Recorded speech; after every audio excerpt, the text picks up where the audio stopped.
Ah, ça y est, je vois. Tu nous vois? Ouais, Cool, c'est tout bon. cool. Comme ça, on laisse. Je vais laisser ça. Alors ça, je réduis sur mon autre écran. Moi, ce que je ferais, c'est que je couperais ma vidéo et mon son. Dac. Et puis, je me reconnecterai quand il y a des questions. Comme ça, quand tu verras ma tronche, tu sauras qu'il y a quelque chose. Ok, ça marche. Attends, je te remets. Je te mets sur. J'ai pris un double écran. D'habitude, j'en prends pas, mais là, je me suis dit, allez, je prends un double écran. Ce sera mieux. Ouais, c'est plus confortable, hein. C'est un peu plus confortable. Ça me permet d'avoir d'un côté le slide et de l'autre côté, tu vois, les gens, quoi, en gros. Ouais, ouais, ouais, très bien. Et attends, putain, je vais chercher, j'avais pris la liste des inscrits pour Mais je vais là. Ouais, vas-y. ça.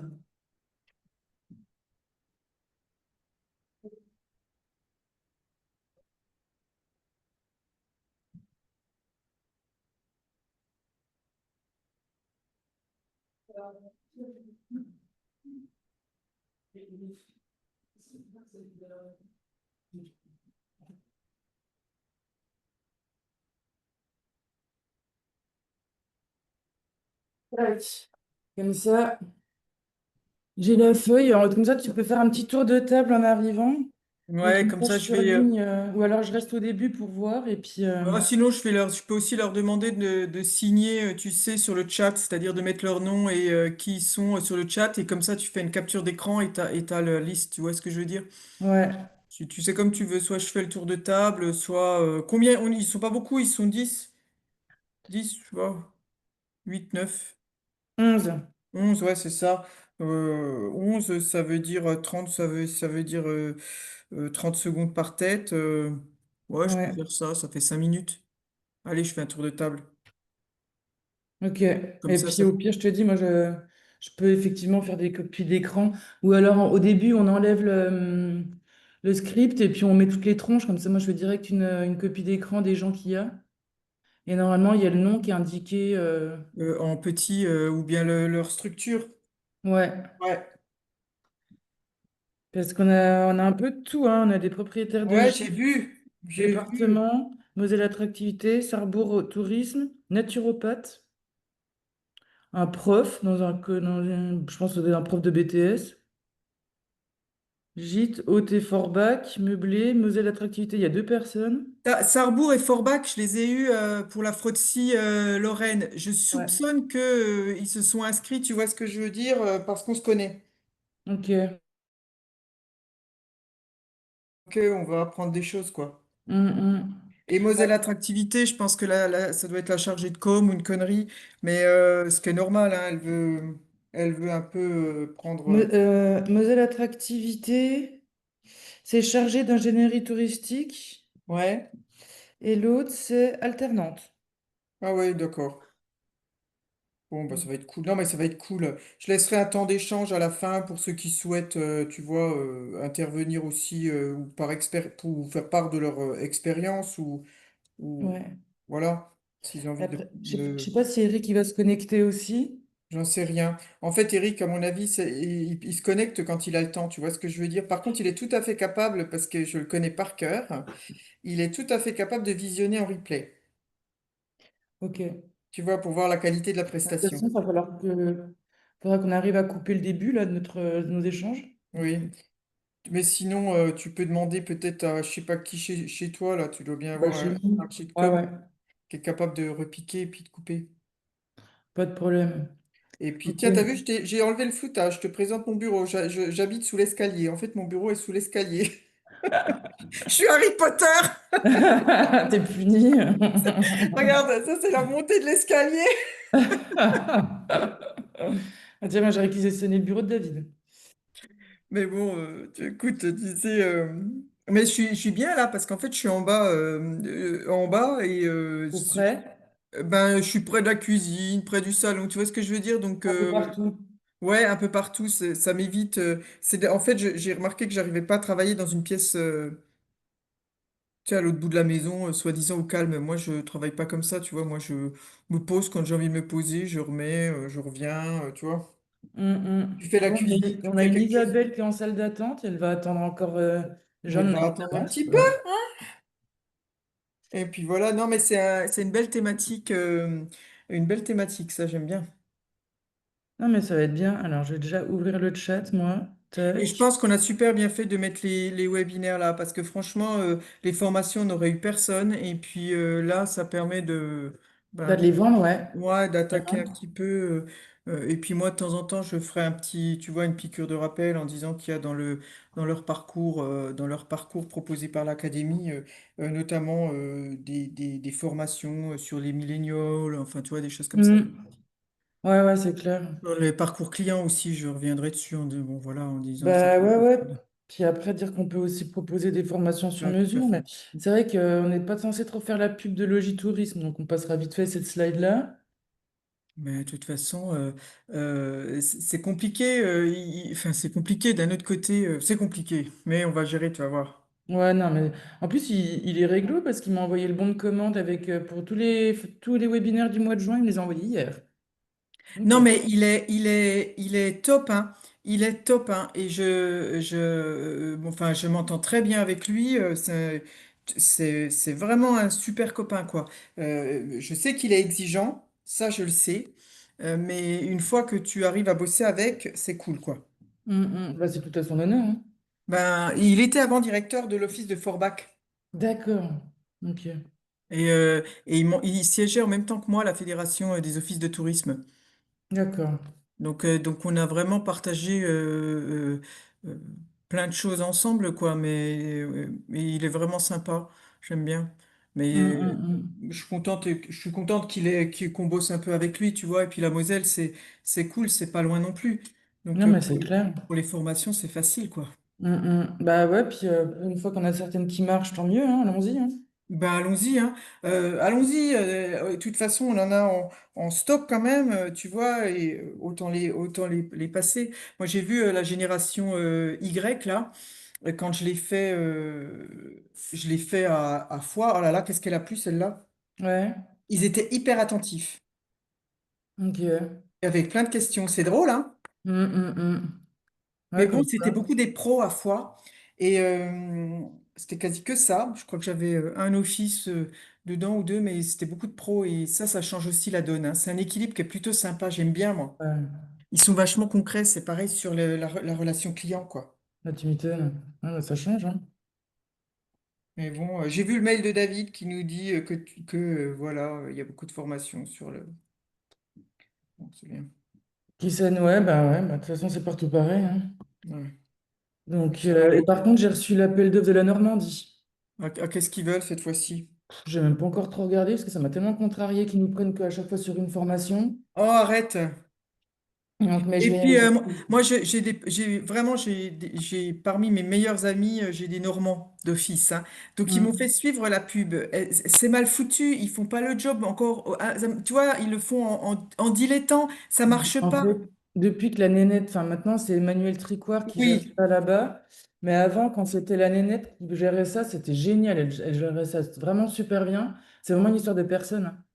c'est complètement une histoire de personne parce que bah, vraiment, c'est un ami, hein, à Fécamp, il m'a envoyé le mail, hein, il m'a dit, regarde, il me dit, mais purée, comment tu peux envoyer si tard? Il dit, les plannings sont déjà faits, faut arrêter. Hum.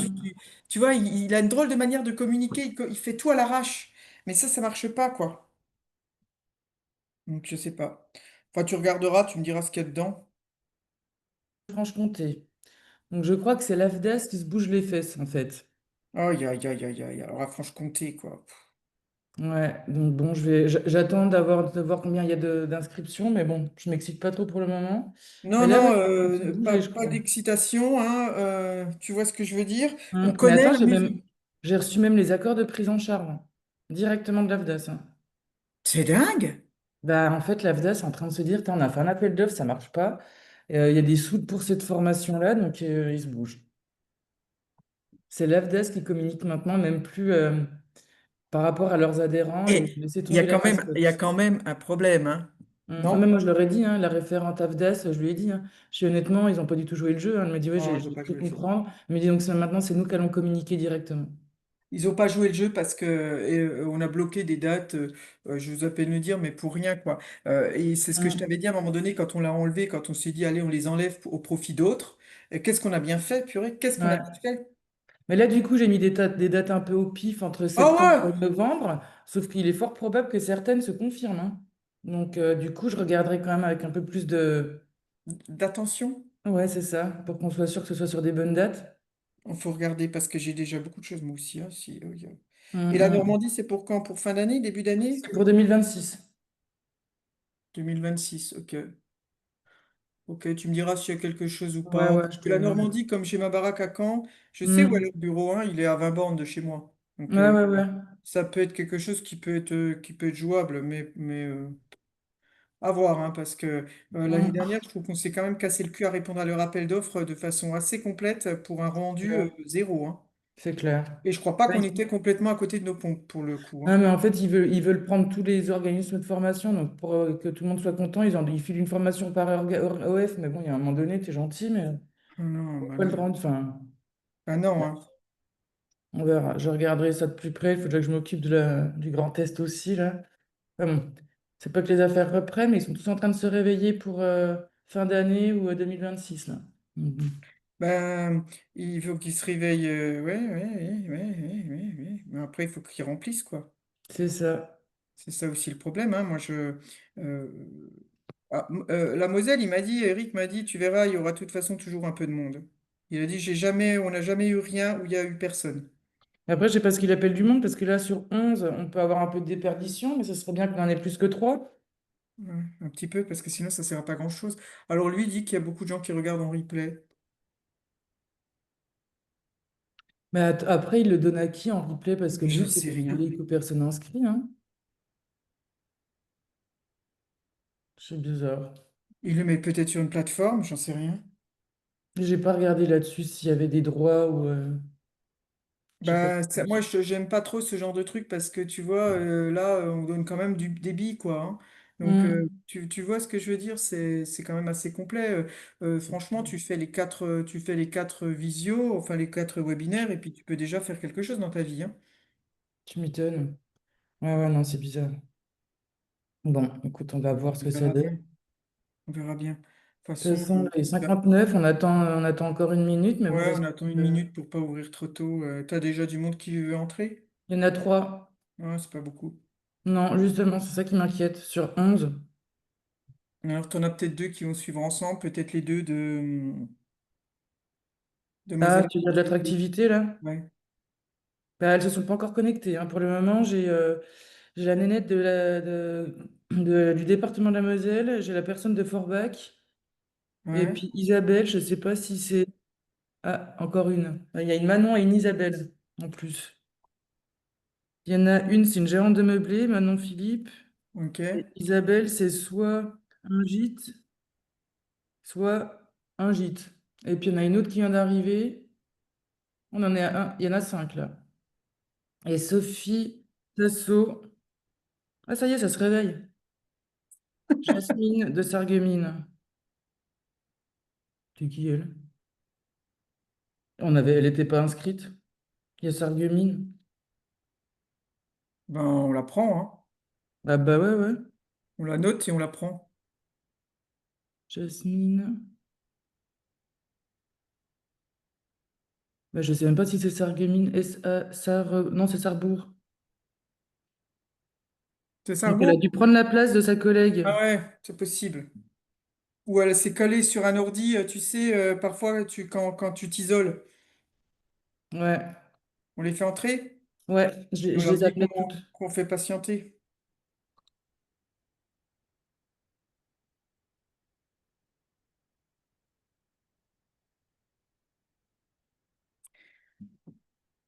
Bonjour à tous. Bonjour. Je vous propose d'attendre encore 2 petites minutes que tout le monde se connecte.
Je pense qu'on va commencer, autres nous rejoindront, Laura, qui est avec moi, tu les feras entrer au fur et à mesure si jamais ça arrive. Ça Tout à marche? fait. Ok, super.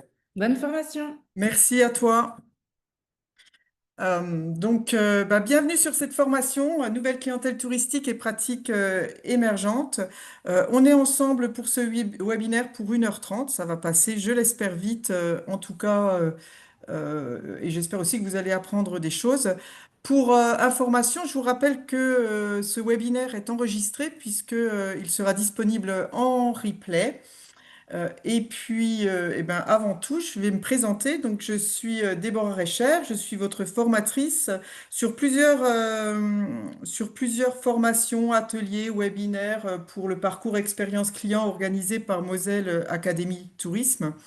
Donc, on aura, je l'espère, l'occasion de se revoir encore sur d'autres, peut-être, formations. Je travaille pour Logitourisme depuis maintenant presque, je crois, 3 ans.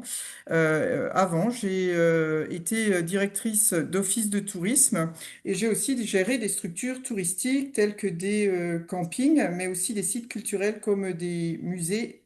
Et pour certaines villes, je me suis aussi occupée des animations touristiques. Voilà rapidement mon petit parcours.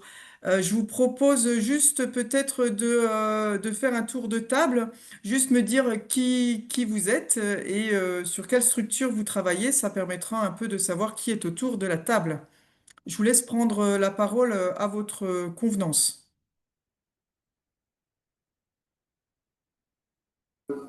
Bonjour.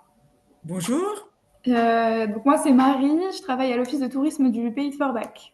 bonjour Marie. Bonjour, moi c'est Audrey, je suis la responsable accueil de l'Office de tourisme de Sarrebourg-Moselle Sud. Super, bonjour Audrey. Bonjour, Manon Philippe, je m'occupe de location de meublés de tourisme. Super, bonjour Manon. Bonjour, je m'appelle Cynthia et je travaille pour les sites passionnément Moselle, donc du département de la Moselle. Eh bien bonjour Cynthia. Bonjour, je m'appelle Isabelle, j'ai un gîte à 10 minutes de Metz. Super, bonjour Isabelle.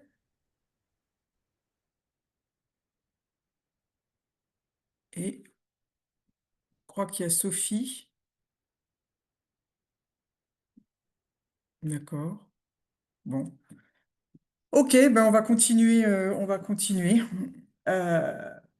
notre petite formation. Alors avant de commencer, quelques conseils rapides. Pensez bien à la connexion de votre ordinateur, veillez à ce qu'il soit en charge, branchez votre caméra, cela permet d'humaniser la relation, coupez votre micro.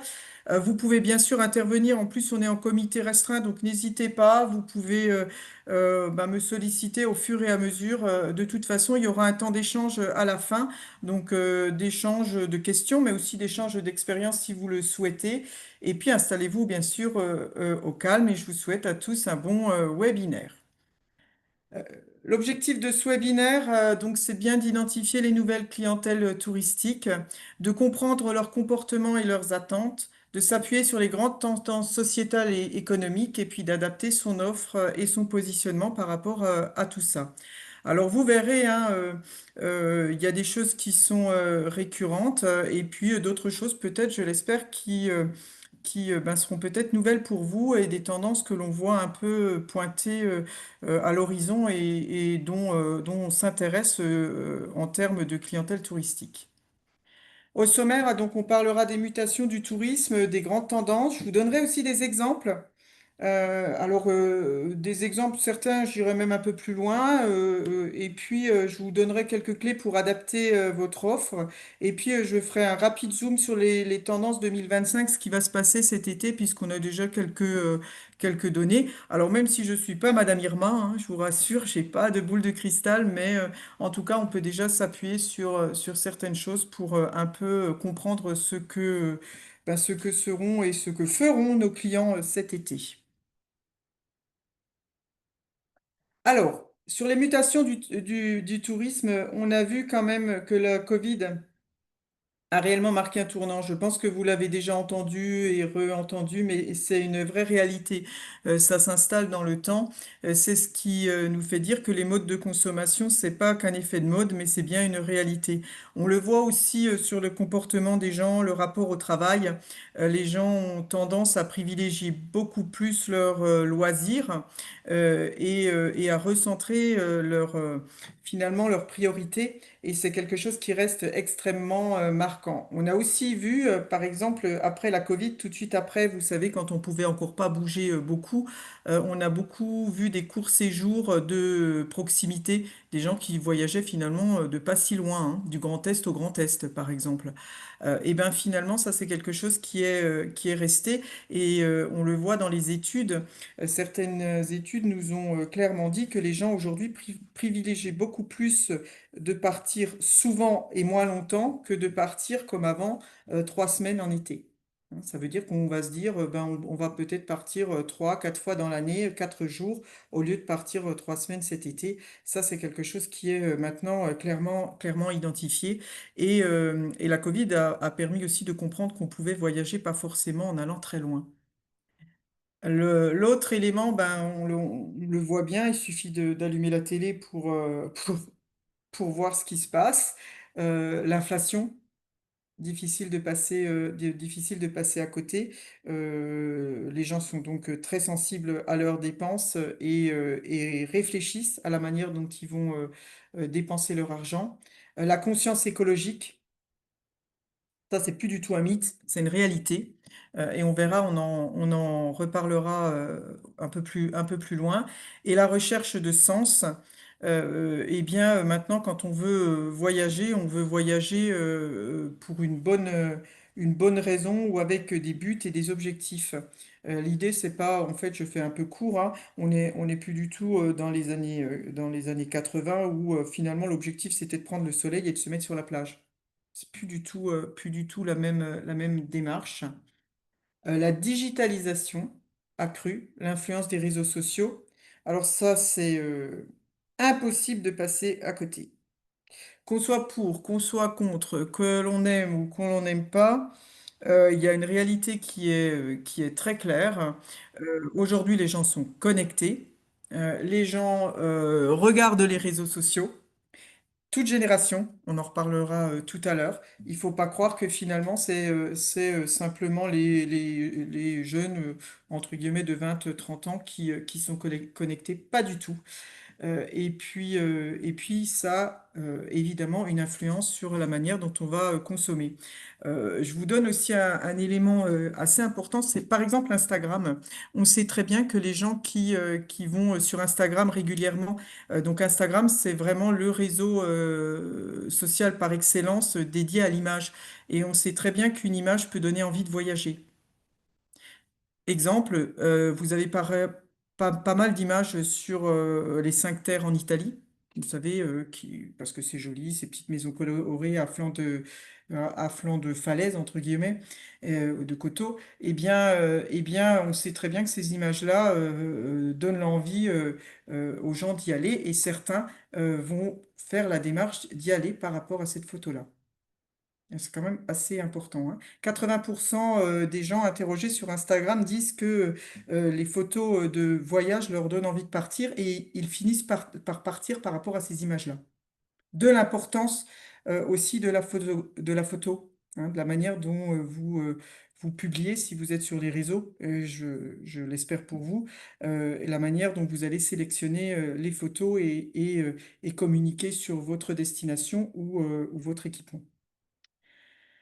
Le nomadisme, alors ça aussi, je dirais que c'est un peu lié au post-Covid. Ça s'est clairement accéléré. On a appris à travailler autrement avec la Covid. On a appris à utiliser ben, tous les modes de communication virtuelle et pour les entreprises, ça leur a même donné des idées. Je ne sais pas si vous l'avez vu, mais au niveau de la Défense à Paris, vous avez des immeubles entiers qui sont vides. hein, liées à des bureaux qui sont désaffectés. Ça, c'est très clair, c'est pas un mythe, c'est simplement que aujourd'hui, les entreprises ont compris que ça coûtait moins cher de faire travailler leurs salariés là où ils veulent, et je dis bien là où ils veulent, c'est pas nécessairement à la maison. Plutôt que de les faire venir dans des bureaux et qu'à la limite, quand il fallait faire des réunions ou des rencontres, eh bien, on louait des espaces. Et ça, c'est très symptomatique, ce qui nous amène directement à l'hybridation des séjours. Alors, l'hybridation des séjours, c'est justement ce phénomène-là, c'est-à-dire que quand vous vous dites, je vais prendre un hébergement à tel endroit et de là, je travaillerai aussi. De là, je travaillerai aussi. Ça veut dire que je peux travailler dans l'hébergement parce que l'hébergement est ultra connecté, ou alors je peux travailler dans un espace de coworking qui est dédié. Euh, je vous donne un exemple toujours pour que vous compreniez bien. Par exemple, à Cabourg, donc Cabourg, station balnéaire normande, hein, à côté de Deauville, eh bien, il y a un espace de coworking qui s'est créé où les gens peuvent venir parce qu'ils ont très bien compris qu'il y avait énormément, alors déjà d'une de résidences secondaires, mais pas que, qu'il y avait aussi beaucoup de touristes travailleurs qui venaient et qui avaient besoin d'aller dans des espaces et qui aimaient aller dans des espaces parce qu'on va comprendre aussi que ces gens-là, l'idée, c'est pas nécessairement, enfin, faut aller un peu plus loin que de se dire, il leur faut une connexion Internet. Hein, ils ont aussi envie d'avoir une vie sociale et il faut aussi prévoir des choses pour ces gens-là. Et puis, toujours cette quête d'authenticité que l'on retrouve bah, depuis maintenant quelques années. En fait, c'est toujours l'idée d'avoir du contact et des choses vraies et essentielles, hein. Il y a le rapport aussi un peu avec la quête de sens. Un rapide chiffre, 68% des Français veulent ralentir le rythme de vie en vacances. C'est énorme. Et vous allez voir dans ce que je vais vous parler tout à l'heure, quand on dit ralentir le rythme de vie, c'est aussi peut-être avoir une autre vie, une autre forme de vie. C'est-à-dire que là où tout s'accélère toute l'année, on veut au moment des vacances que tout décélère, voire même parfois être dans ce qu'on appelle, qui est une tendance qui pointe son bout du nez, un tourisme silencieux. C'est-à-dire qu'on veut plus non seulement être déconnecté, mais on veut aussi du calme, hein. Donc ça, tout ça est très marquant. Les grandes tendances de consommation, eh bien évidemment, en découle ce que on appelle le slow tourisme, hein, c'est de prendre le temps de visiter, le temps de rencontrer les gens, le temps de s'imprégner. On n'est plus là pour, vous savez, il y a encore 10 ans, en gros, quand les gens partaient, ils voulaient absolument enchaîner les sites avec l'objectif d'en faire un maximum ou d'en voir un maximum. Aujourd'hui, on préfère en voir moins, mais le vivre pleinement. Et puis cette notion de micro-aventure, alors l'aventure, elle est au bout du chemin, hein. Derrière ça, chacun a sa notion d'aventure, mais il y a vraiment l'importance de faire vivre quelque chose. Le tourisme durable et responsable, c'est fondamental. Euh, alors, c'est un paradoxe, parce que la plupart des touristes veulent absolument être, comment dire, écologiquement et safe. Et pour autant, quand ils sont en vacances, et ben finalement, on est tous pareils, on a la flemme de tout un tas de choses, quoi. Trier les ordures, c'est pas très drôle. Faire du vélo, ça va 5 minutes. Mais pour autant, au moment où on est sur l'acte d'achat, et ça c'est complètement lié au parcours client, eh bien on se rend compte que les clientèles vont être très très attentives à tout ce qui est lié à l'environnement de près ou de loin. On va s'intéresser notamment aux ressources, l'utilisation de l'eau, aux énergies renouvelables, aux voies vertes, à toutes ces choses qui font qu'en fait, eh bien, on a l'impression de voyager de façon vertueuse. Alors, je dis l'impression avec un peu de cynisme, parce que je vous donne un exemple très concret. On parle beaucoup de gens qui voyagent en vélo. c'est-à-dire qui refusent catégoriquement de prendre l'avion et qui aujourd'hui ne font plus que par des mobilités douces ou éventuellement par le train. Et on se dit, ben, dans ce cas-là, il n'y aura plus personne qui prend l'avion, sauf qu'on voit bien qu'il y a une forte croissance l'année dernière des vols. Donc ça veut dire que finalement, on continue à prendre l'avion et qu'il y a toujours cette clientèle-là. Mais pour autant, et ça c'est une réalité, il y a des gens aujourd'hui qui font le tour des voies vertes en France, hein, qui ne voyagent plus que comme ça. Il y a des gens qui prennent les trains. Je ne sais pas si vous avez vu aussi la SNCF, par exemple, qui a développé les trains de nuit avec les trains couchettes et qui est victime de son succès et où ils se demandent si ils ne vont pas accroître tout cela et renforcer ce service-là. Parce que ça reste quand même quelque chose d'actualité et notamment pour les jeunes qui ont une forte conscience écologique. Quand je dis jeunes, je mets les 20-30 ans, hein, qui demain sont finalement aussi vos clients. Lié à tout ça, l'hyperpersonnalisation des expériences. On ne veut plus être dans un hôtel impersonnel. On va choisir un hôtel qui a du charme, qui raconte une histoire. Vous avez par exemple sur Paris beaucoup d'hôtels qui sont maintenant thématisés, hein, justement dans l'objectif de faire vivre une expérience. Ça peut être lié à des poètes, à de la musique, à tout un tas de choses.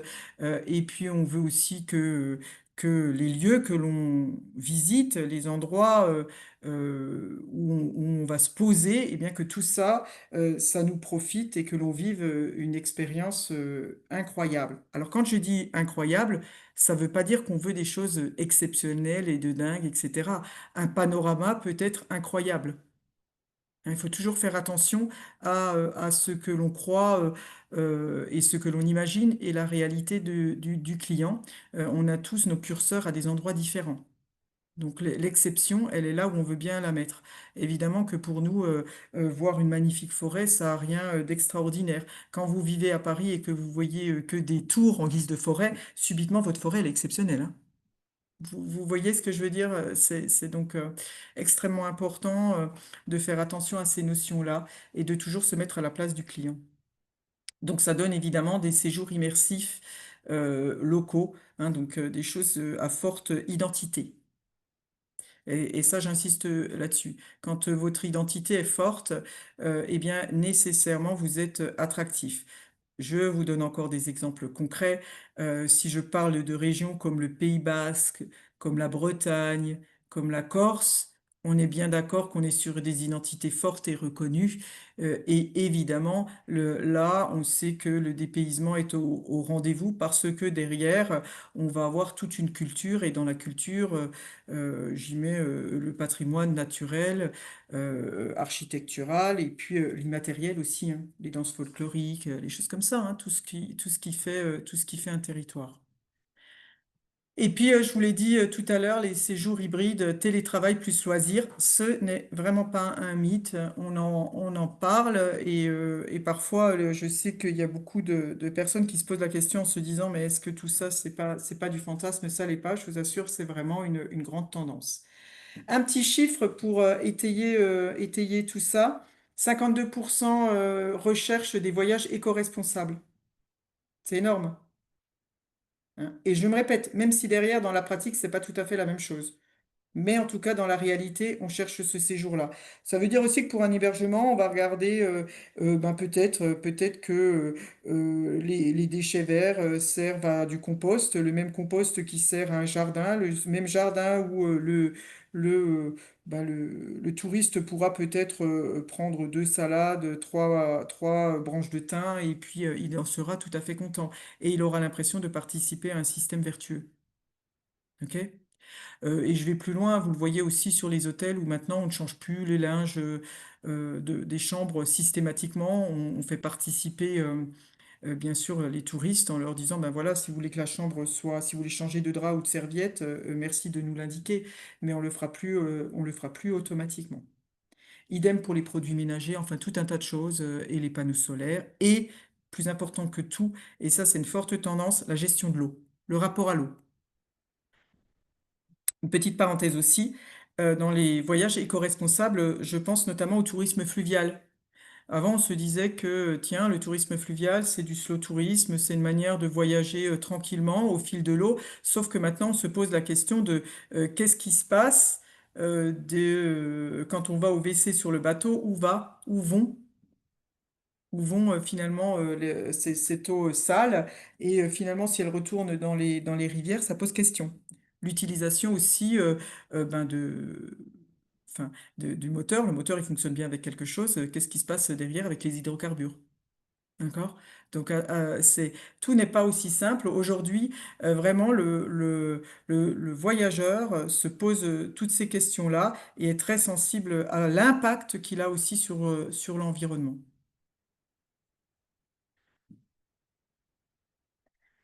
Les nouvelles clientèles. Alors, je vous ai mis quelques grandes tendances, mais qui ne sont pas d'aujourd'hui. Je dirais même, elles se renforcent, mais presque rien de nouveau sous le soleil, à part quelques éléments. Alors, les millennials, qu'on appelle aussi la génération Y. Alors, il y a une formation dans votre parcours, si jamais vous voulez le faire à l'automne, où on rentre un peu plus dans le détail. C'est la génération des gens qui sont nés dans les années 80-90. Cette génération-là, eh ben, c'est celle qui aujourd'hui voyage le plus et qui est très, très, très soucieuse du marketing d'influence, des réseaux sociaux, qui a grandi avec ça, qui a une conscience écologique, qui aime les séjours personnalisés. Ça correspond complètement à tout ce que l'on vient un petit peu de voir, et c'est généralement dans le tourisme ce type de clientèle que tout le monde essaye de capter. Donc, bien sûr, flexibilité, ça veut aussi dire que ces gens-là, par exemple, euh, sont, voyagent en dernière minute, quoi. Le lundi, ils se disent, tiens, qu'est-ce qu'on pourrait faire ce week-end? Il fait beau, eh ben, on va partir. Donc, ça veut dire qu'à un moment donné, ils vont aller sur Internet, puisqu'on est sur du marketing d'influence, hein. Ils vont aller sur Internet, et puis à 22 heures sur leur canapé, ils vont réserver leur séjour. Donc c'est quand même de l'importance aussi de la manière dont on gère finalement son business sur tout ce qui est numérique. Les digital nomades, on en a parlé, donc eux sont en quête d'autonomie et de destination connectée. Je mets bien destination, hein. C'est l'idée de pouvoir, sur leur lieu de voyage, se connecter. Les familles recomposées. Une nouvelle tendance. Bien sûr, on sait que maintenant un couple sur deux divorce, donc derrière, ça veut dire que quand les gens se remettent en couple, souvent ils ont des enfants, et on le voit au niveau de l'immobilier où il y a un boom des demandes sur des grandes maisons. Ben, c'est un peu pareil sur le tourisme. On va chercher des activités multiples qui peuvent contenter l'ensemble de la famille. Il y a à peu près 10% de familles recomposées, hein, en France. Et puis j'y mets derrière, dans les familles recomposées, aussi une tendance qui s'accentue parce qu'aujourd'hui les grands-parents sont en forme. C'est les grands-parents qui emmènent ben, tous leurs petits-enfants. Hein, un peu comme en se disant, bah, c'est l'occasion pour nous de partager un moment avec nos petits-enfants, et aux petits-enfants ben, d'être entre cousins. Ça donne des familles assez importantes, mais ça veut dire aussi souvent d'âges différents.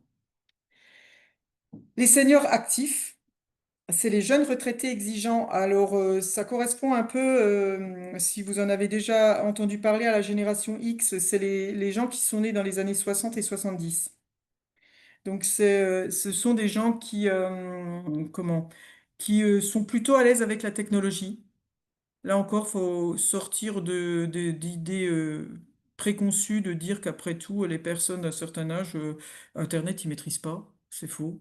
C'est faux, c'est faux, c'est faux. Ils vont sur Internet, et même des fois, ils sont extrêmement connectés. Ils adorent se balader, ça les occupe. Et puis, c'est une génération qui est assez sensible encore à une manière de communiquer que certains ne pratiquent plus, mais pour autant, eux sont sensibles, notamment sur les mailings, hein. Les mails, ils aiment beaucoup les mails. Typiquement, ça veut dire aussi, mais on revient sur la notion de parcours client. Alors, il y a un webinaire sur le parcours client, il y a des formations. Ça, je vous encourage vraiment à les faire. C'est parce que souvent, on pense toujours dans le parcours client à la période de séjour et rarement à ce qui se passe avant ou après le séjour. Mais c'est des gens qui, par exemple, quand vous leur envoyez un mail pour la bonne année parce qu'ils sont venus cet été, seront hyper sensibles à ça. C'est des consommateurs qui sont souvent indépendants dans leurs idées. C'est-à-dire que, ils prennent la publicité, mais ils l'analysent. Hein, ils ont encore un sens, ils ont un sens critique. Et puis, c'est des gens qui recherchent quand même la qualité des produits. Des gens typiquement c'est une génération qui va s'intéresser au bio, par exemple. C'est pas les baby boomers, hein, on est bien d'accord, hein. C'est pas tout à fait les mêmes, hein, c'est la génération d'après. Donc il y a quand même déjà une sensibilité à ceux qui les entourent, au monde qui les entoure. Et ça, c'est lié aux technologies parce que c'est une génération qui n'est pas née avec la technologie, mais qui l'a vu venir et qui en a quand même profité. Les solos, on n'en parle pas toujours, mais vous saurez qu'en France, il y a 40% de célibataires. C'est quand même assez nombreux. Et dans ces gens en solo, eh bien, maintenant, les gens n'hésitent plus à partir, même s'ils sont seuls, et y compris les femmes, avec un bémol, c'est que, évidemment, notamment pour les femmes, comme elles partent en solo, ça veut dire qu'elles seront très regardantes sur la sécurité. Hein, c'est-à-dire d'être dans un environnement ben voilà, qui leur permet de vraiment être rassurés.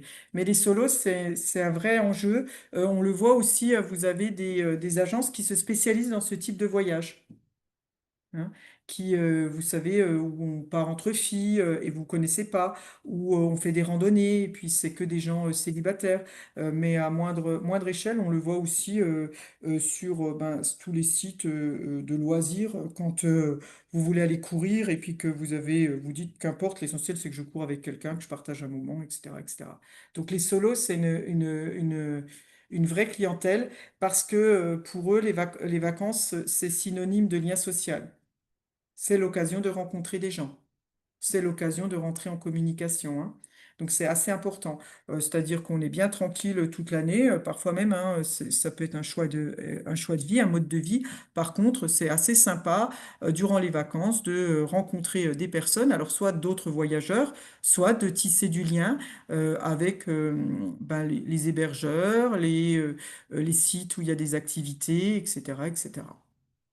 Et les clientèles inclusives, alors ça c'est bien sûr on peut toujours se dire que c'est un phénomène de mode, hein, c'est tout ce qui est diversité culturelle et sociale, mais et aussi et surtout c'est tout ce qui est handicap. Hein. C'est assez important aujourd'hui. On veut vraiment que ben, les sites, notamment touristiques, soient accessibles et pour de vrai. Hein, il suffit pas de se dire, ben, finalement, la porte, ouais, bon, le fauteuil va y passer, ou bon, ben, vous êtes aveugle, ben oui, bon, ça suffira avec les audioguides. Vous voyez, ça va un peu plus loin que ça. On est toujours dans la personnalisation, donc ça veut dire qu'il va falloir à un moment donné que on personnalise la relation, et au-delà de ça, le plus important, c'est qu'il n'y ait pas l'impression d'être jugé. Hein, c'est hyper important derrière ça, ou stigmatisé. Donc ça, c'est quand même des clientèles que l'on retrouve beaucoup. Un petit zoom sur trois cas.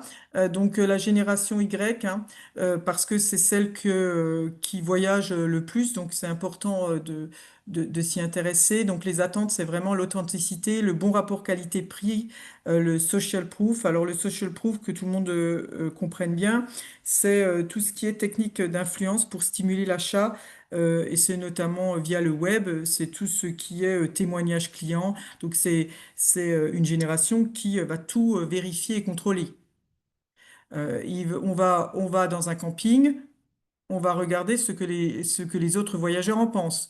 On va le regarder sur plusieurs sites ou plusieurs plateformes. On ne va pas se contenter d'aller que sur Booking, on est bien d'accord. On va peut-être aller aussi sur TripAdvisor et derrière, en plus de ça, on va peut-être même regarder un blog.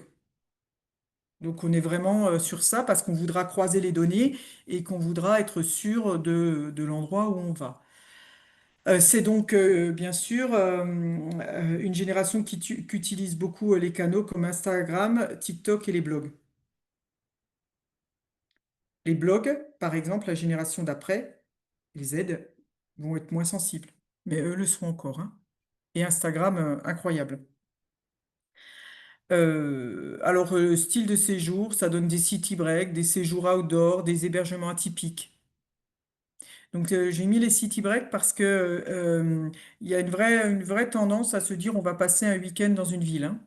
C'est pas ça aussi, hein, c'est vraiment quelque chose, c'est paradoxal. Autant on voudra des grands espaces, on voudra prendre l'air, et pour autant, on voudra aussi aller visiter des villes, euh, et puis s'imprégner aussi de la culture, hein, avec un vrai retour au musée, par exemple, à des choses comme ça, pour peu que ça reste attractif, hein. Ça pose aussi la question de muséographie et scénographie des sites touristiques. Un chiffre par rapport à ça, 78% consultent les avis avant de réserver. C'est énorme, énorme, hein. Ça veut dire que si vous avez un avis ou beaucoup d'avis négatifs, de toute façon, clairement, ça impactera directement ben, votre fréquentation. Donc c'est quand même assez important. D'où de l'intérêt de travailler son e-réputation. Les digital nomades, donc c'est des 25-45, c'est souvent des gens qui travaillent en freelance, mais pas que. Alors les remote workers, c'est en gros des travailleurs qui choisissent leur lieu de travail. D'accord? C'est-à-dire ils travaillent, ils ont peut-être comme vous un contrat dans une entreprise. Simplement, l'entreprise leur laisse le choix de travailler où ils veulent. Donc, c'est souvent des gens qui sont du coup capables de partir 2, 3 mois dans un endroit et par extension d'avoir de longs séjours. Des espaces de coworking, bien sûr du Wi-Fi. Souvent, c'est des gens qui vont sur des villes moyennes. Aucun intérêt d'aller pour eux sur des grandes villes. On ne les retrouvera pas à Lyon ou à Marseille. On les trouvera plutôt dans des villes moyennes où, accessoirement, je ne l'ai pas mis là, mais où les connexions sont bonnes, les connexions aussi de transport, hein. C'est-à-dire qu'on peut vite aller sur Paris, on peut vite se retrouver finalement chez soi. Et puis, quand ils vont en campagne, c'est des campagnes connectées. Et vous allez voir, je vais vous donner tout à l'heure, je vais vous donner un exemple parce que ça va bien au-delà. Alors, je vous ai mis là aussi un chiffre, 137% de travailleurs nomades entre 2019 et 2024. C'est énorme, la progression. Alors, bien sûr, dans cette période-là, on a la Covid, mais je me répète, c'est quelque chose qui s'est instauré maintenant et qui est acté, on va dire ça comme ça. Euh, Et puis, mon dernier exemple, parce que c'est évidemment très marquant, c'est le voyageur responsable. Donc là, c'est d'un profil intergénérationnel, ça concerne tout le monde. Il faut dire qu'aujourd'hui, ben, il suffit d'allumer la télé. Vous avez vu en ce moment à Nice, on est sur les océans, il y a toujours quelque chose lié à l'environnement, donc ça intéresse définitivement tout le monde, avec des attentes de sobriété, d'éthique, de label, de circuit court. Dans l'éco-responsable, j'y mets aussi, bien sûr, tout ce qui est agritourisme, hein. On s'intéresse à ce qu'on mange et à la manière dont c'est produit. Ce qui veut dire qu'aujourd'hui, on aime visiter finalement une exploitation agricole, connaître exactement ce qui se passe pour produire finalement l'aliment à la fin, en bout de course, l'acheter évidemment, mais on va s'assurer que si on prend les œufs, les poules, elles courent bien dans de la verdure. Enfin, on va s'assurer que il y a une utilisation raisonnée ou pas, hein, des pesticides, etc., etc. Et je vous donne aujourd'hui notamment en perspective ben, la problématique, vous savez, de l'eau, hein, avec Nestlé Waters par exemple, où maintenant on se demande même si les eaux que l'on nous vend sont bien, enfin, d'où est-ce qu'elles viennent, quoi. hein. Donc il y a vraiment une notion de provenance. Il faut être très clair avec ça.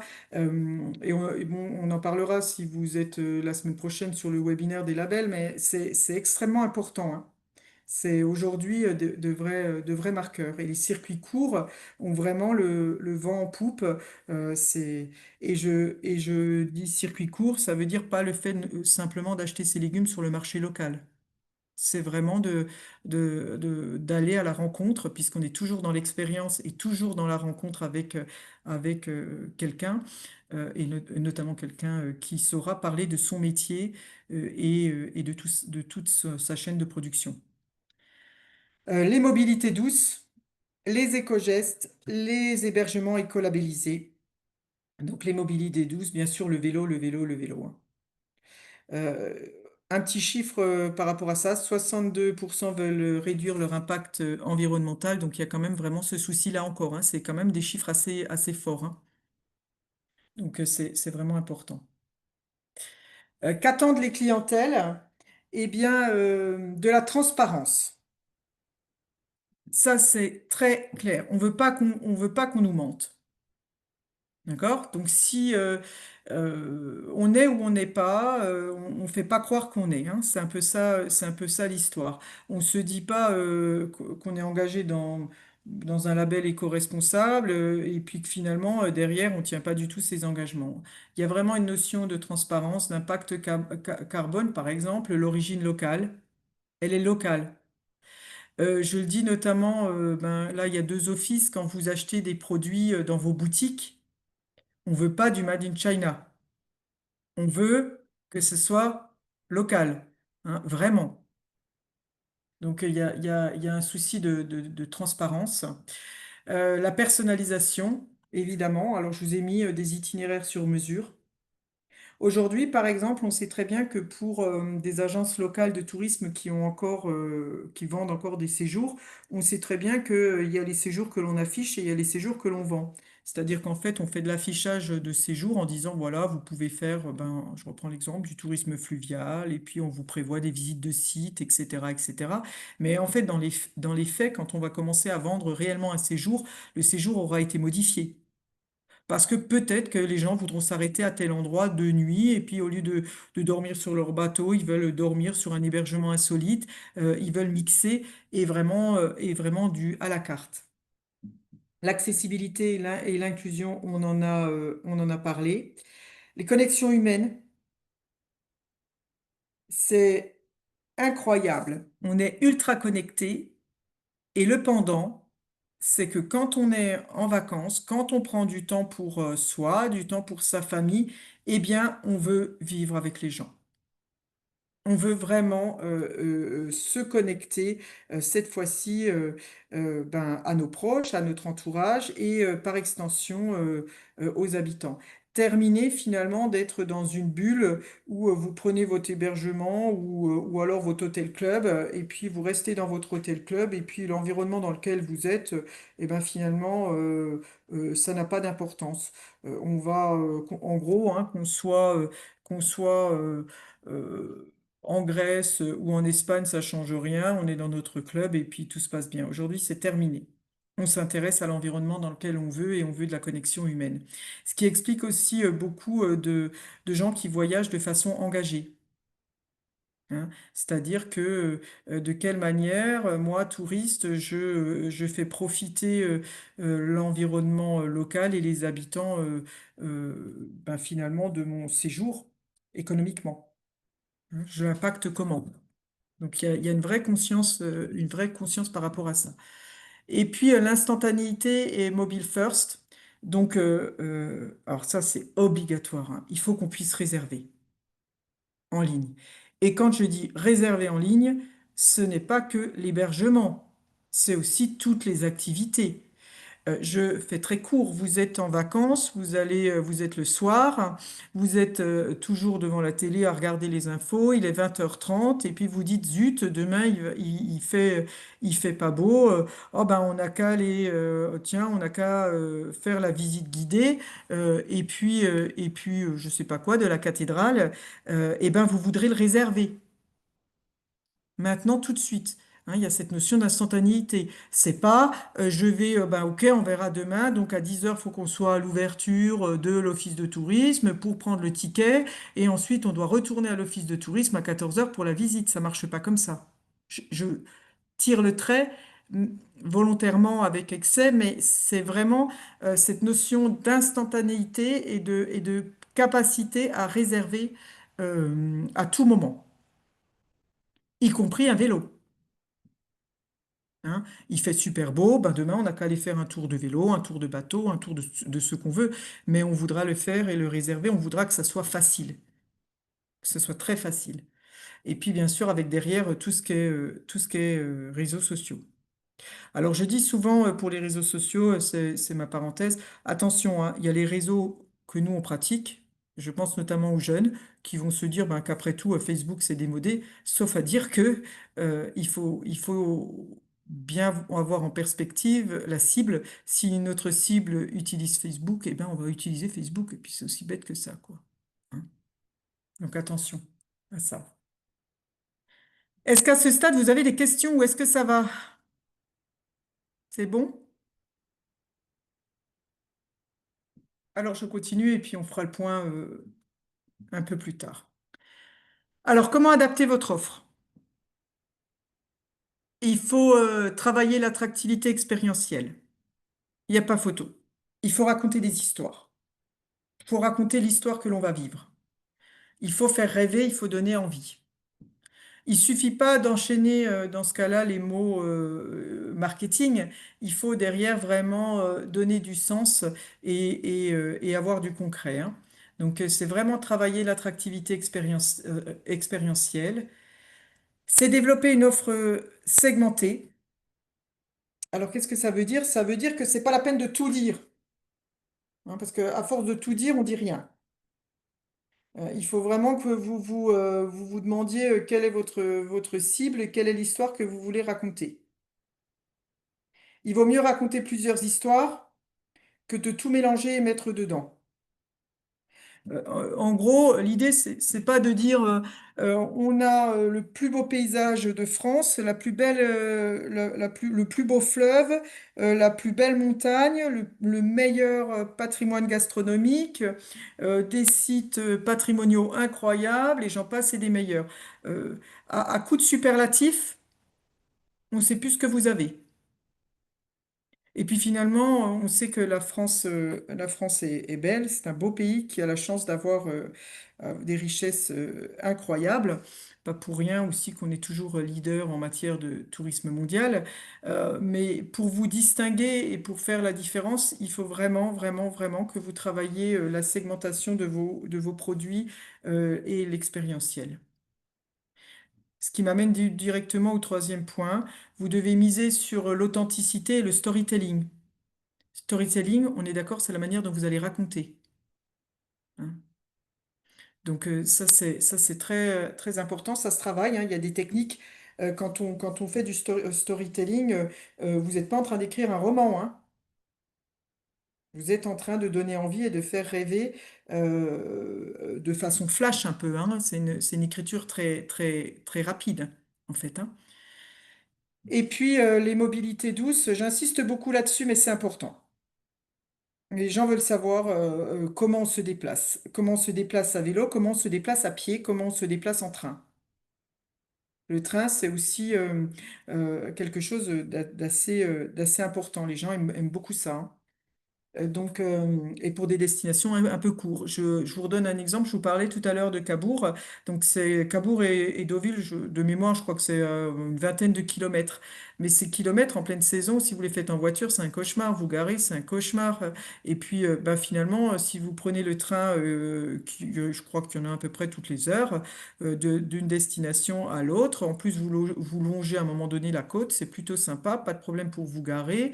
Euh, Pas d'utilisation de la voiture, pas de stress, et puis l'occasion finalement d'être dans un mode de transport doux et plutôt sympa. Donc là aussi, il faut que ce soit facilité. Je donne aussi un exemple pour le bus, par exemple.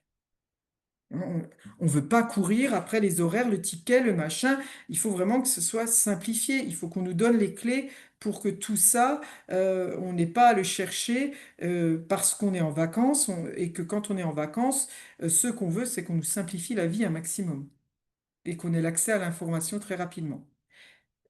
Une petite parenthèse sur l'accès à l'information. L'accès à l'information, ce n'est pas la chasse gardée des offices de tourisme, hein. On est d'accord, hein.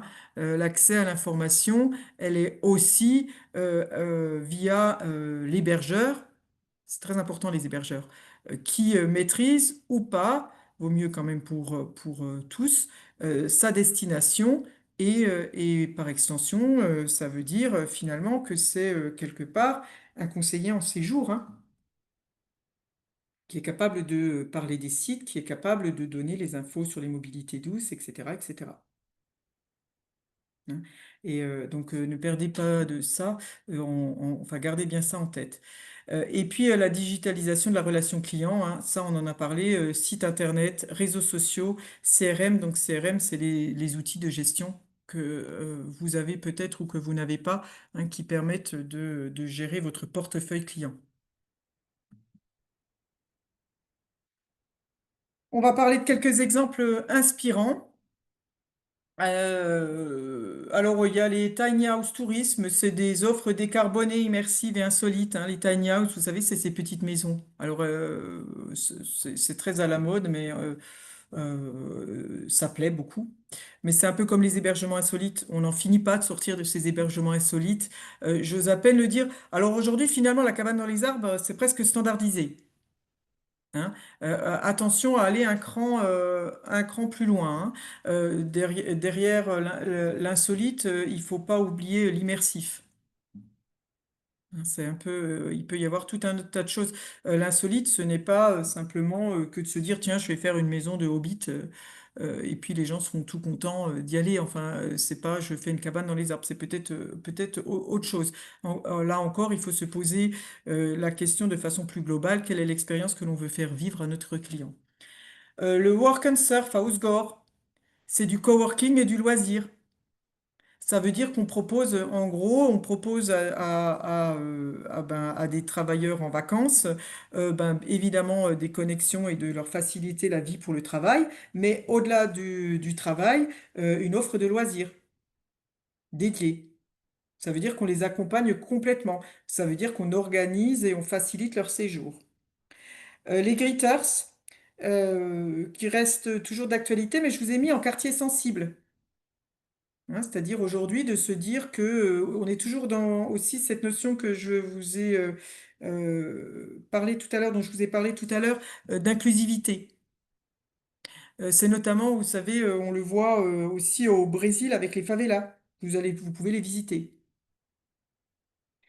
Et puis, je vous ai mis enfin des séjours cocon éco-chic pour les seniors en hors saison. La particularité, c'est qu'un senior est tout à fait prêt à partir en hors saison. Ça lui pose aucun problème, parfois même bien au contraire, parce qu'en hors saison, il aura l'impression d'être chouchouté et de pouvoir prendre beaucoup plus le temps. Mais encore faut-il, comme les seniors sont en recherche quand même et en quête de qualité, donc il faut vraiment lui proposer des séjours personnalisés, éco-responsables et de qualité. On veut bien dormir dans une tente, mais dans la tente, il y a un lit. Vous voyez un peu le paradoxe? C'est de ça dont on parle. Je vais continuer mes exemples. Vous en ai mis cinq un peu plus développés. Donc pour le tourisme durable et responsable, je vous ai mis l'exemple du parc des Vosges du Nord avec le label Valeur Parc et l'offre de randonnée sans voiture.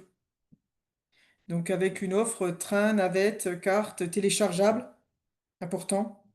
Hébergement écolabellisé, une sensibilisation à la biodiversité via des balades comptées, des ateliers en famille. Et c'est inspirant parce que ça allie le tourisme local, les mobilités douces, l'économie circulaire et l'éducation à l'environnement. Vous voyez bien que tout est transversal, hein. Si votre séjour il remplit tout un tas de critères, alors il devient attractif. Il suffit pas de se dire je suis juste éco-responsable. Non, on va un peu au-delà. On a une offre de séjour complète et il faut le dire. Il faut l'expliquer. Ça veut dire aussi, si vous êtes hébergeur, ma préconisation, si vous avez un site internet, c'est vraiment de ne pas avoir un site que concentré sur votre offre, mais aussi d'ouvrir un peu les chakras en expliquant que depuis chez vous, eh bien, vous avez là la possibilité de prendre un vélo et d'aller sur la voie verte, de louer un bateau, d'aller à la rencontre d'agriculteurs et que vous êtes même facilitateur. D'accord? Ça, c'est hyper important.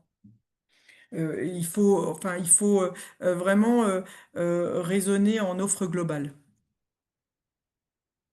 Le tourisme silencieux, ça, c'est quelque chose qui pointe le bout du nez. C'est-à-dire que autant on veut voyager, être le proche de la nature, voire même déconnecté sans son téléphone, son ordinateur, etc. Ça, c'est la première étape. L'étape d'après, c'est celle où on veut vraiment du silence. C'est-à-dire que dans une société où tout va très vite et finalement avec beaucoup de bruit, eh bien là, on veut tout l'inverse. Alors là, je vous ai mis un exemple en Alsace, le domaine du Hirtz. C'est un hébergement nature avec des zones sans écran, pas de réseau, une orientation bien-être avec un spa, la sylvothérapie, la méditation en forêt et des activités guidées. Je vous ai mis la marche en silence, des ateliers d'écriture, des bains de forêt. Et alors c'est inspirant parce que ça répond à une quête de déconnexion numérique et mentale. Et ça, c'est très nouveau, la déconnexion mentale. Elle n'est pas que numérique, elle est aussi mentale, dans un cadre naturel et authentique. Pour compléter ça, parce que ça, c'est vraiment une tendance nouvelle, et bien par exemple, ça touche aussi les villes, hein. Faut pas croire que c'est qu'urbain. À Stockholm, ils ont mis en place un guide du silence. Et en fait, c'est un guide touristique où on vous recommande des endroits silencieux dans la ville. Vous avez aussi, par exemple, en Turquie, ils ont fait une plage sans bruit.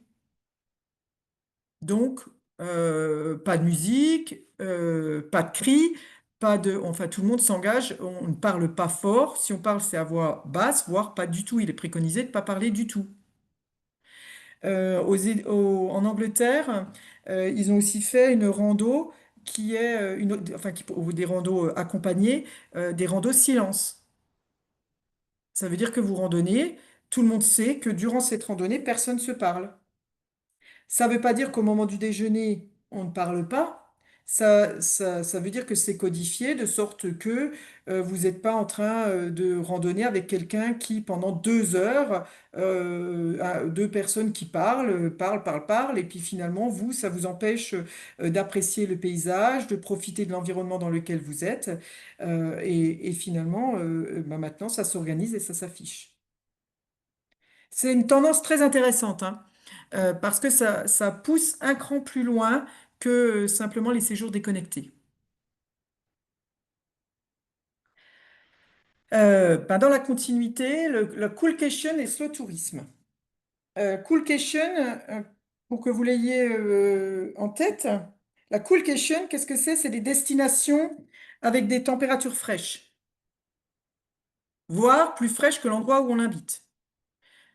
Techniquement, ça veut dire que toutes les destinations au nord sont hyper tendance. Et quand je dis au nord, j'y mets Islande, par exemple, la Finlande, les capitales aussi comme Oslo, qui deviennent extrêmement tendance. Donc on veut aller, ça c'est complètement lié au réchauffement climatique, hein, c'est facile de comprendre, hein. On veut aller vers des destinations rafraîchissantes. Et j'y ai mis le slow tourisme avec donc le slow tourisme, ce n'est pas que de la mobilité douce, hein. Le slow tourisme, c'est aussi aller à la rencontre des gens et c'est aussi toute cette notion d'artisanat. Donc je vous ai mis en exemple le village de La Guiole en Aubrac, dans l'Aveyron. C'est des séjours immersifs chez l'habitant avec des ateliers de fabrication de couteaux, la découverte des fromages AOP et des balades sur le plateau. Et un programme un été au frais avec des activités en altitude, marché de producteurs, transhumance, cuisine au feu de bois. Mais vous voyez que là, ils affichent clairement un programme un été au frais. On annonce la couleur. Et je suis sûre que quand on est en plein été et qu'il fait très chaud, je suis sûre que vous avez tous eu la question où est-ce qu'on peut aller pour se rafraîchir. Et c'est assez rigolo parce que très souvent, on travaille sur une offre, purée, qu'est-ce qu'on peut faire quand il pleut? Hein, ça, c'était souvent des vraies questions. Ben, aujourd'hui, on est plutôt aussi sur des questions, mais qu'est-ce qu'on peut faire s'il fait trop chaud, quoi? Donc là aussi, ça veut dire aussi qu'il faut revoir un peu la manière dont on communique, hein, on est d'accord. Et puis, ben, je vous ai mis, bien sûr, c'est inspirant parce que ça met en valeur le patrimoine vivant, artisanal, naturel dans un cadre de refuge climatique. Là, ce qui est intéressant sur le village de la Guiole, c'est qu'ils ont travaillé la problématique de manière globale, hein. C'est-à-dire que c'est la destination et les acteurs qui ont ce positionnement-là et qui ont travaillé une offre une complète dédiée. Et puis, le digital nomadisme, on en a parlé. Je vous ai mis le tiers-lieu Las Malas à Saint-Julien-en-Bande, c'est dans les Landes. Donc, coworking à 15 minutes de l'océan, hébergement saisonnier avec connexion au débit et des animations communautaires, c'est-à-dire des apéros pros, des ateliers locaux et d'une mise en réseau avec des entrepreneurs locaux.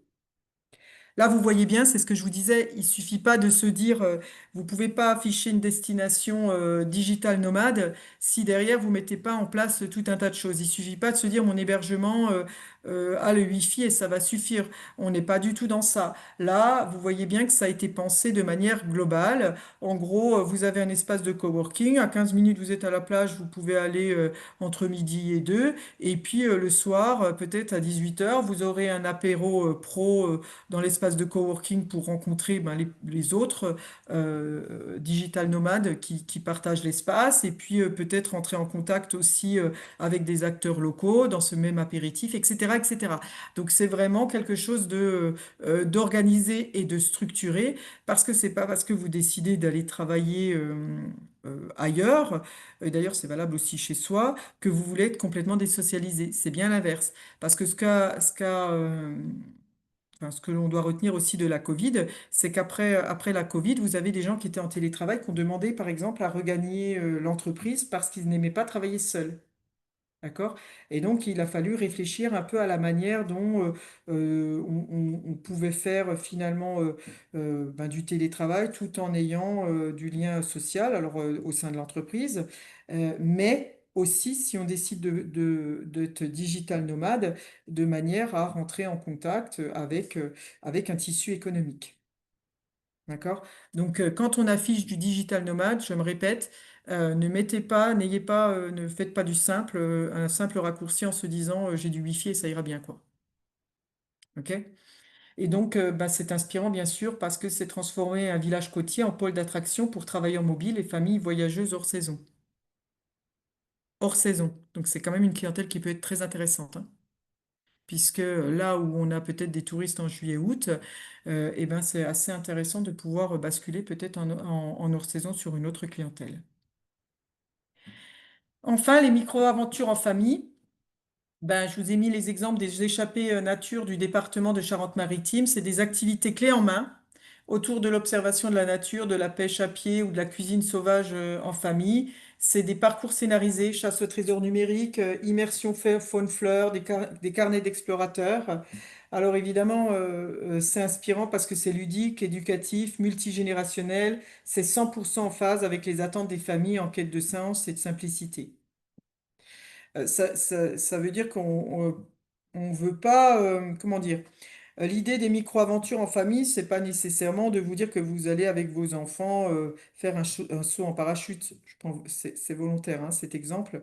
La micro-aventure, elle commence quand on va pêcher à pied.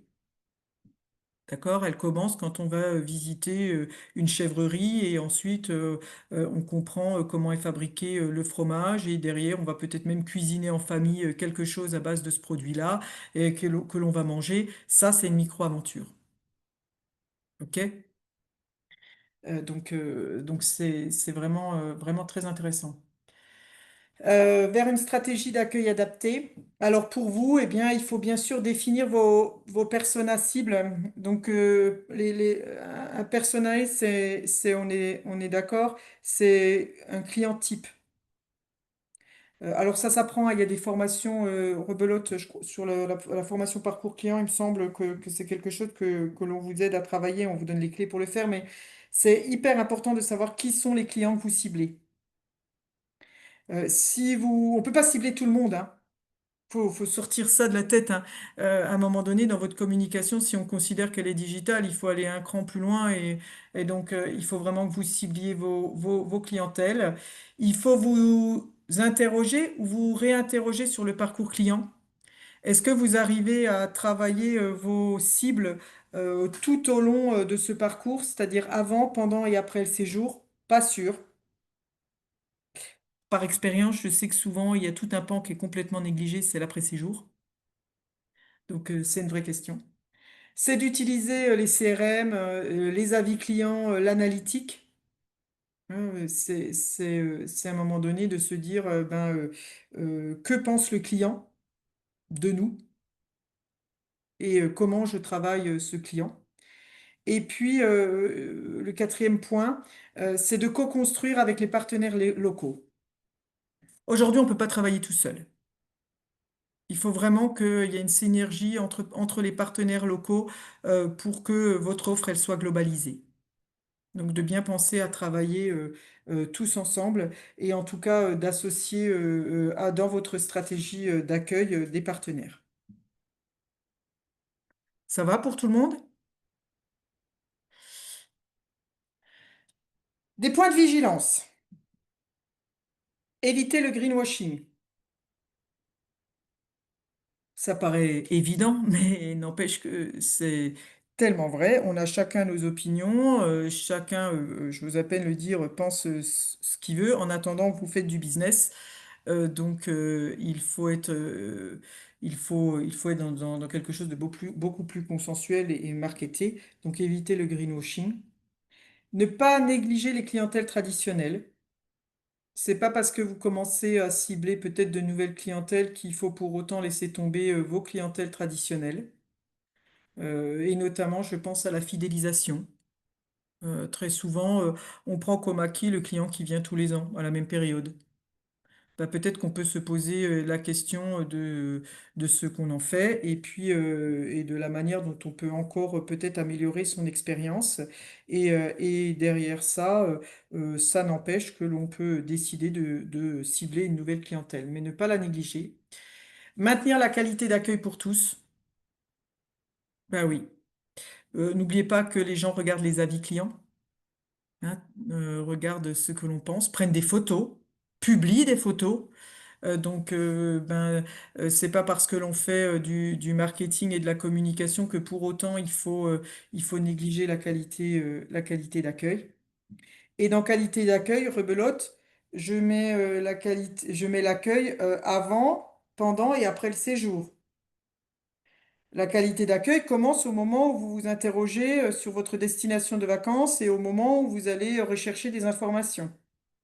Est-ce que quand on vous envoie enfin, qu'on vous pose une question, que ce soit sur quelque support que ce soit, hein, réseaux sociaux, site internet, mail, est-ce que vous répondez tout de suite ou est-ce que vous répondez dans 15 jours et comment vous répondez? Parce que ça, j'ai déjà vu, hein. On vous pose des questions, j'ai déjà vu sur un hébergeur, on lui pose des questions sur la destination et la réponse c'est téléphoner à l'office de tourisme, hein. Un petit peu compliqué là quand même, hein. Nous, si on considère qu'on travaille dans une synergie, donc la qualité d'accueil, elle se fait aussi en amont et bien sûr pendant. Et puis de former les équipes aux nouveaux codes relationnels. C'est pas parce que. Alors qu'est-ce que ça veut dire? Ça veut dire que c'est pas parce qu'on fait de l'accueil depuis 20 ans que on connaît tout de l'accueil. D'accord? C'est même, j'ose à peine le dire, tout l'inverse. Il y a à un moment donné, on ne peut pas donner des généralités, des généralités. Il faut aller plus loin dans les réponses que l'on donne. Je fais court. On ne peut pas dire ce que je vous donnais là comme exemple, eh ben, renseignez-vous à l'office de tourisme, ou bien si on est un office de tourisme, de dire voilà notre guide pratique des mers d'Unziziche, quoi. Ça, ça marche pas, ça marche pas du tout. Il faut à un moment donné dire des choses, faut être précis. On veut vivre une expérience humaine avec la personne que l'on a en face. Vous vous souvenez, hein? Je vous en ai parlé en amont. Ça veut dire qu'à un moment donné, on veut même on s'adresse un peu comme à un ami. On veut le conseil d'un ami. On veut derrière des choses concrètes, personnalisées. Ben oui, on veut un vélo. Et puis le vélo, ben vous inquiétez pas, vous pouvez le prendre. Il y a la location de vélo juste à côté.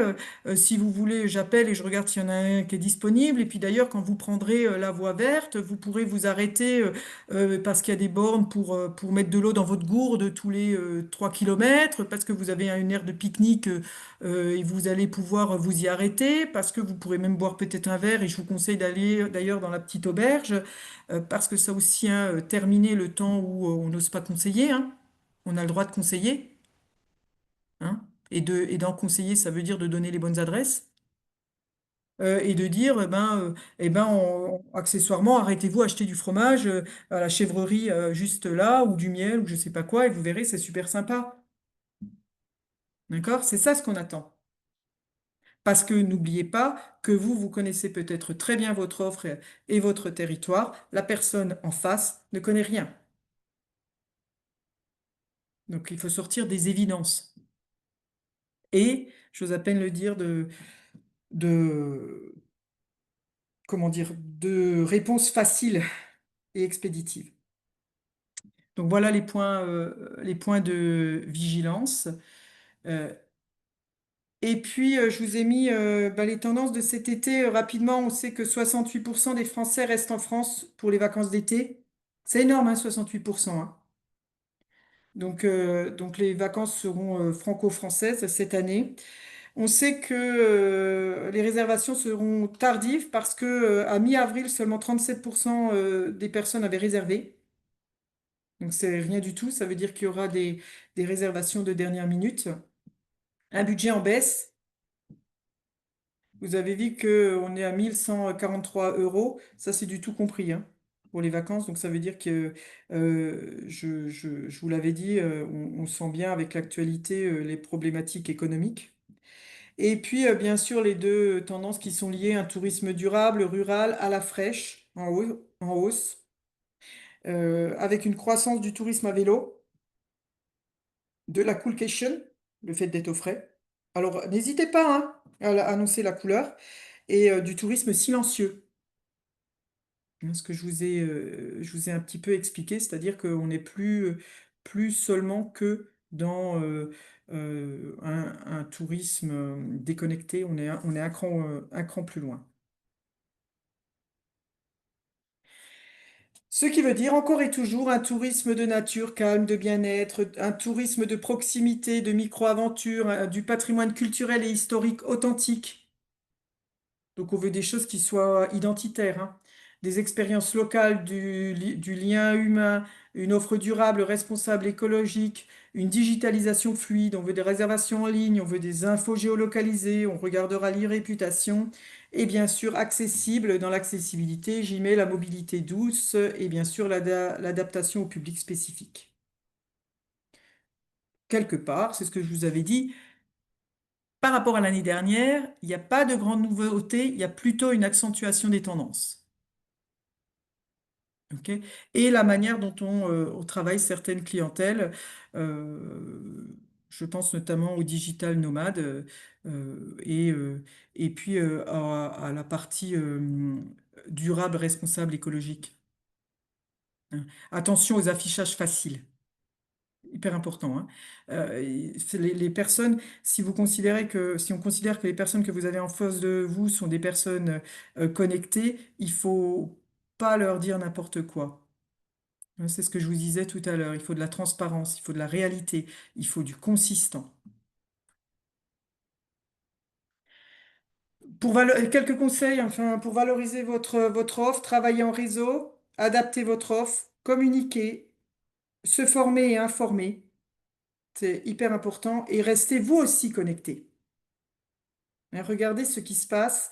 Ayez la curiosité de vous intéresser ben, aux clientèles, mais aussi à la concurrence. Hein. C'est pas interdit du tout, ben, finalement, de regarder ce qui se passe ailleurs et les bonnes pratiques. Donc, voilà un peu mes quelques conseils. Et puis enfin, je vous dirais de bien déterminer vos profils clients et vos cibles, sinon ça marche pas. Vous ne pouvez pas atteindre tout le monde, je vous l'ai dit. Et puis de donner des pistes d'action concrètes pour mettre en adéquation votre offre et votre demande. Vaut mieux que vous travailliez correctement deux cibles et que derrière, vous engagiez dans des actions concrètes plutôt que d'aller à tout va et de faire des petits bouts. Parce que ça ne se verra pas, ça sera indolore et ça n'aura pas de signification pour le client et ni d'impact. Voilà. Il nous reste à peu près un quart d'heure. Eh bien, je vous laisse me poser des questions, peut-être aussi partager votre expérience, me dire si c'est des tendances qui vous parlent, si vous en avez découvertes aussi. Voilà. C'est à vous. Alors, il n'y a pas de questions sur le chat pour le moment. OK. Vous pouvez intervenir comme vous le souhaitez, hein, il n'y a pas de souci.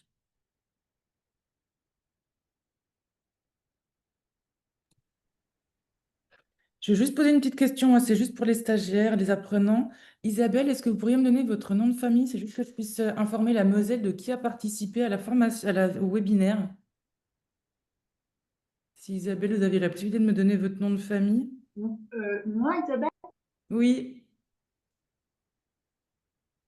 Ah, c'est fermé. Le Je vous micro est entends. fermé. Klaus, Eh ben, c'est parfait. Parce que j'avais deux Isabelle, donc du coup, c'est nickel. Merci beaucoup. C-L-A-U-2-S. C'est bon, merci.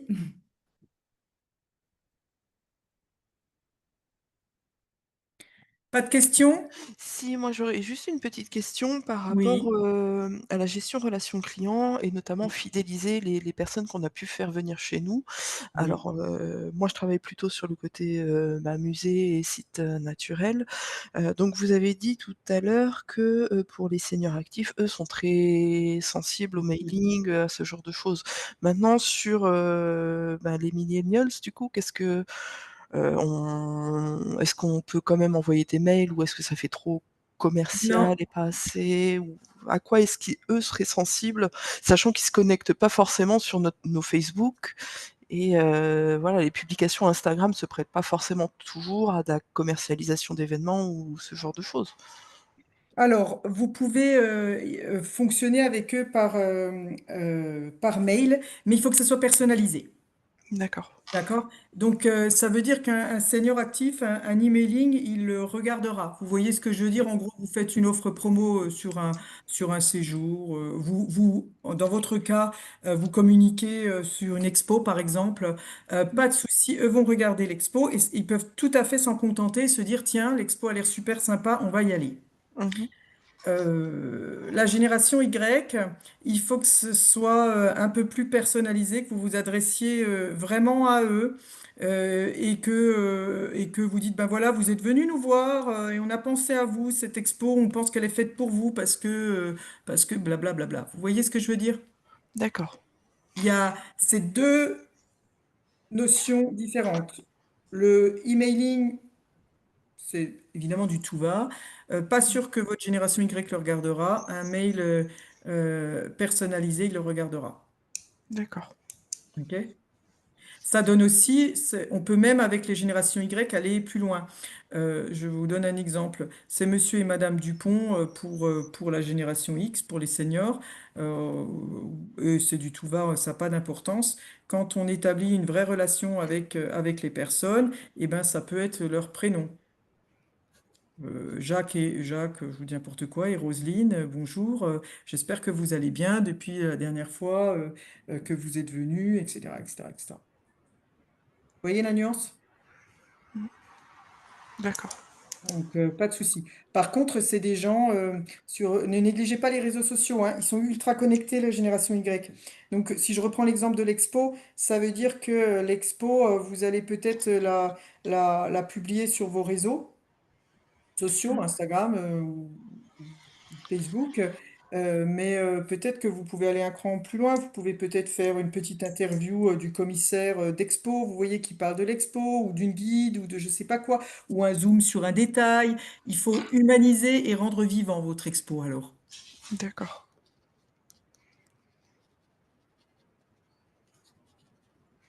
On est vraiment sur la personnalisation.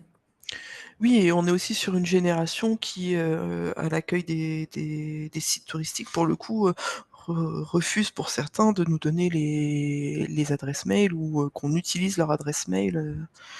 C'est des gens qui ne veulent plus être inondés Tout à de mails, fait. quoi. Mais ils sont capables de s'abonner à votre page Insta. Mm. De l'importance comment dire, inviter les gens à aller sur vos réseaux. D'accord? D'accord. C'est pour ça Merci. aussi, c'est pour ça aussi que, par exemple, je donne un contre-exemple aussi sur les applis. Vous savez, quand on dit bah, téléchargez notre appli, vous avez tout dedans, mais en fait, il y en a beaucoup qui veulent même plus les télécharger parce qu'ils veulent pas s'encombrer de ça sur leur téléphone. Donc, c'est des fois la vraie fausse bonne idée. Oui, effectivement, bah, on a aussi, nous, une application pour les visites guidées où finalement les gens téléchargent une application qui fait plein de sites touristiques. Mais bah, les gens sont même plus intéressés de la télécharger, Non, ça les énerve quelque part plus qu'autre chose qu'on leur demande de télécharger un un nouvel nouveau outil. voilà. Ouais, tout à fait. Et c'est pour ça qu'alors, il vaut parfois mieux. Moi, je dis toujours, attention au numérique. Le numérique, c'est un outil.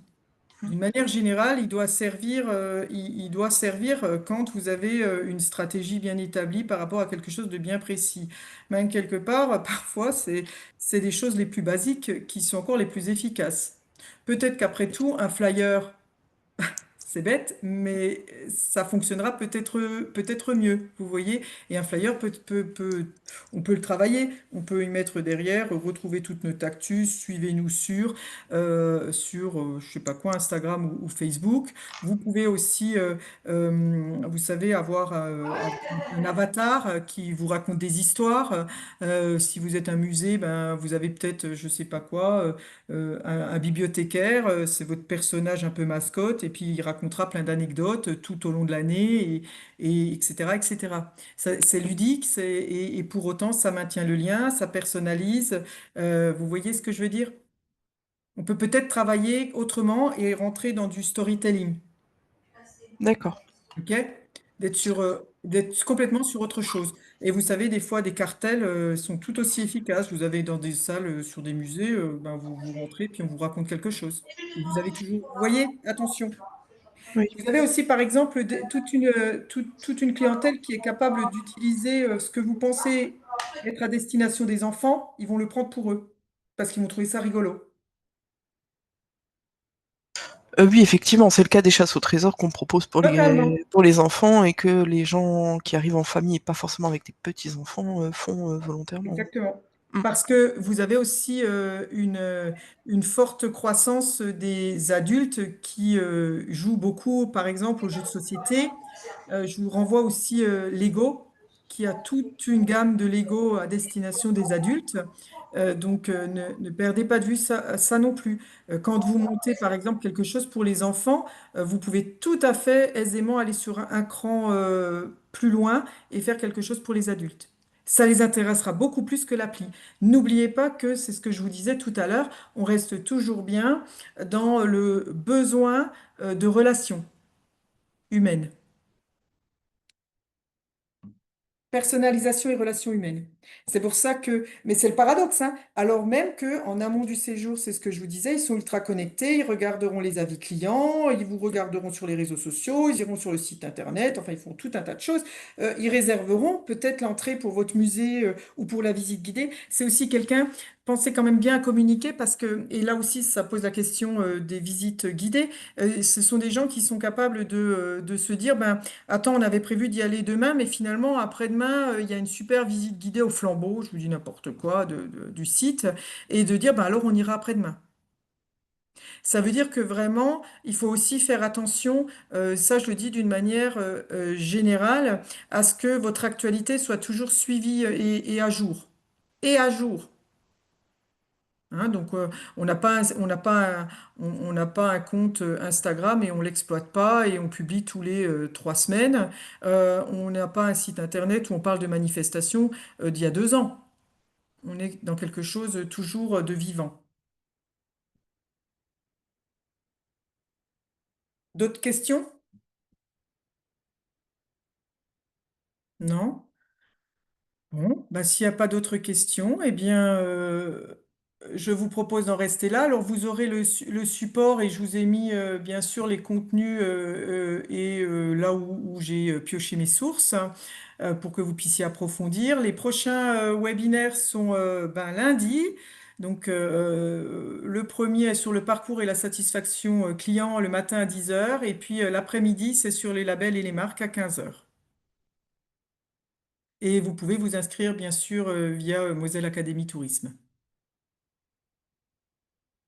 Merci à vous en tout cas et je vous souhaite une belle journée ensoleillée. Au revoir. Oui. Au revoir. Merci, au Merci. revoir. Au revoir.